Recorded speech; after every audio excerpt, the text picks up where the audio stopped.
phone you're waiting for turns out to be exciting only because of its name. That might be the story of Samsung's upcoming Galaxy S26 Pro. The name makes it sound like a big step up, but according to leaks, the reality might not live up to the hype. Samsung is expected to replace the Galaxy S25 with a so-called Galaxy S26 Pro next year. At first glance, the Pro tag makes you think of Pro-level cameras, a sharper display, or maybe even faster charging. But reports suggest that most of the hardware won't be all that different from the Galaxy S25 we already have. Let's start with the display. Don't expect anything groundbreaking. The S26 Pro is tipped to keep almost the same 6.2-inch screen size and stick to the same 1080p resolution. In a world where Apple's new iPhone 17 is boasting brighter, anti-reflective displays, that already feels underwhelming. For a phone carrying a Pro badge,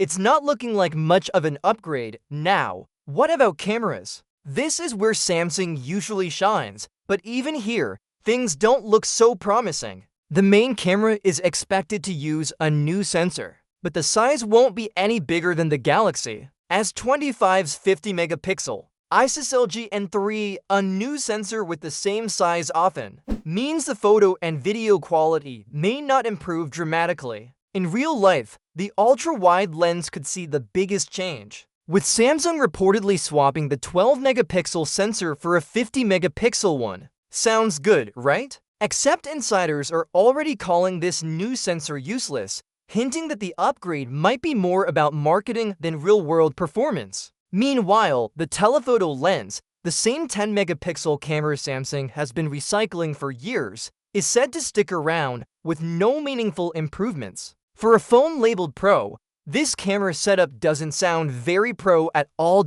And it's not just the cameras. Other specs like charging speed and battery life aren't expected to leap ahead either. Right now, rumors suggest Samsung may keep things close to the Galaxy S25, leaving many users disappointed. This branding decision could backfire in a big way. By calling it the Galaxy S26 Pro, Samsung is automatically inviting comparisons with Apple's iPhone 17 Pro and Google's Pixel 10 Pro, but in reality, the S26 Pro seems to be competing more with Apple's regular iPhone 17, and even there, Apple might come out ahead. The iPhone 17 already promises better cameras, a brighter display with anti-reflective coating, and possibly faster charging speeds. So, what can Samsung do? Some leakers believe it's not too late. One idea is for Samsung to scrap the Pro name altogether and simply call it the Galaxy S26,